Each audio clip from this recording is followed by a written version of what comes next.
మీరు ఓయోలో room book చేసుకొని మోసపోతున్నారా? Series వీళ్ళు బడ్జెట్ రూమ్స్ ని వదిలేసి మీ దగ్గర సంపాదించిన డబ్బులతో ప్రపంచాన్ని ఎలా కొంటున్నారో చూస్తే షాక్ అవుతారు. చాలా మంది ఓయో అంటే ఇంకా లోకల్ చీప్ కపుల్ రూమ్స్ అని అనుకుంటున్నారు. కానీ యాక్చువల్ ట్రూత్ ఏంటో తెలుసా? వీళ్ళ అప్డేట్ వింటే మీ బ్రెయిన్ అవుట్ అయిపోతుంది. ఓయో ఇప్పుడు ఇండియాలోనే one of the most profitable startup గా మారింది. క్యాష్ లాస్ నుండి డైరెక్ట్ గా కంటిన్యూస్ ప్రాఫిట్ లోకి వచ్చేసారు.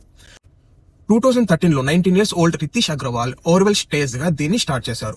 బడ్జెట్ హోటల్స్ ని ఫిక్స్ చేసి ఇంటర్నల్ నెట్వర్క్ క్రియేట్ చేశారు.